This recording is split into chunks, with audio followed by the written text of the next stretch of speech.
Hey everyone, let's talk about division. You're probably already a pro at problems that work out perfectly, like knowing that 10 divided by 2 is 5. Easy stuff. But what happens when the numbers don't place so nice? When they don't divide perfectly? Well, that's exactly what we're going to figure out today. So, take a look at this. On the left, we've got something super easy. 9 divided by 3. That's 3, of course.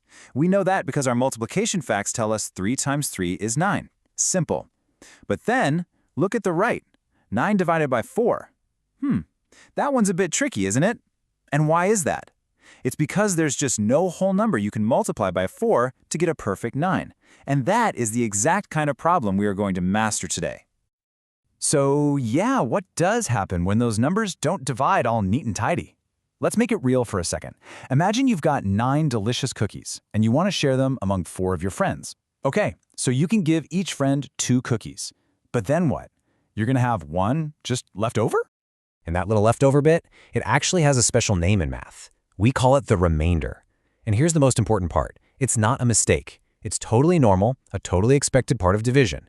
It's just what's left behind after you've made all your equal groups. Okay, so to tackle these problems with remainders, we're going to need a little upgrade to our division symbol. Let's think of this new symbol as a stage. Yeah, a division stage. And on this stage, every single part of our problem gets its own special role to play.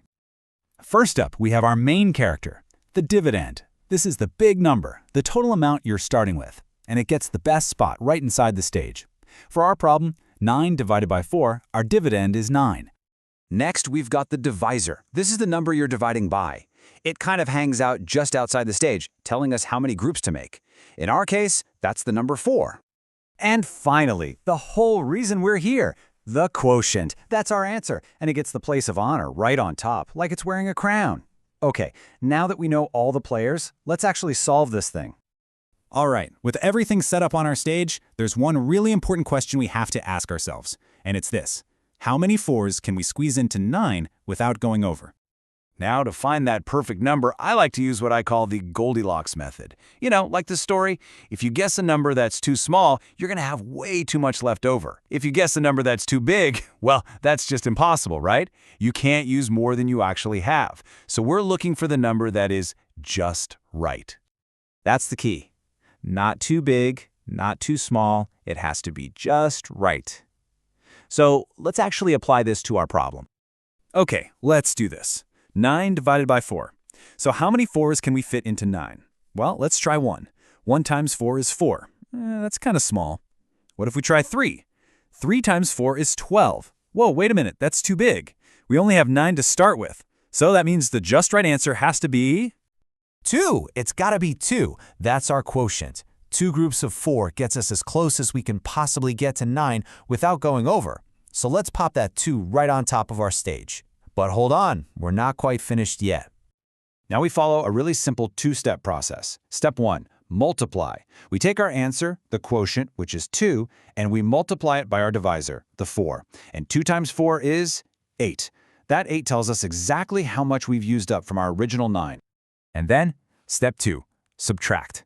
We just take that 8 and subtract it from the 9 we started with. 9 minus 8 is 1. And guess what? That 1, that's our remainder. And there you have it. The final answer is 2 with a remainder of 1. We usually write that as 2R1. So 9 divided by 4 is 2R1.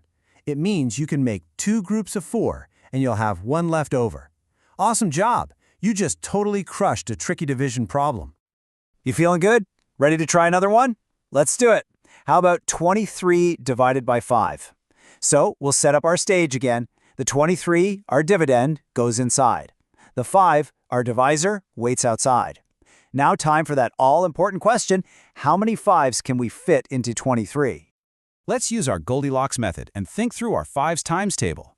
Okay, 1 times 5 is 5. Too small. 2 times 5 is 10. Getting warmer, but still too small. 3 times 5 is 15. Still not there. How about 4 times 5? That's 20. Ooh, that is really close. Let's just check the next one to be sure. 5 times 5 is 25. Oops, nope, that's too big. So our just right answer has to be 4. Perfect. So the 4 goes on top as our quotient. Now we just follow our 2 steps. Step 1, multiply. 4 times 5 is 20. Step 2, subtract. 23 minus 20 leaves us with 3. So our final answer is 4 with a remainder of 3. See, it's the same pattern and it works every single time.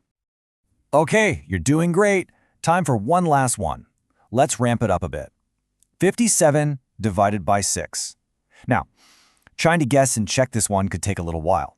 So let's use a super helpful tool to make it easier. A good old multiplication table is your best friend here. What we're looking for is the multiple of 6 that gets us as close as possible to 57, but without going over. So let's scan down the table. Okay, 6 times 8 is 48.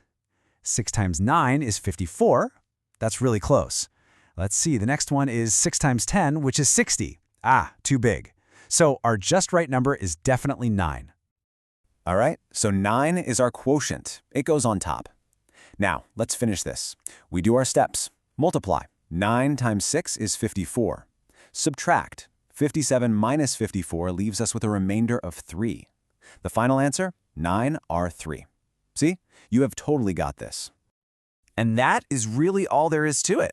You now have the key to solving pretty much any basic division problem that comes your way. This whole process, finding that just right number, multiplying and then subtracting, that's the foundation for everything. It's the secret sauce.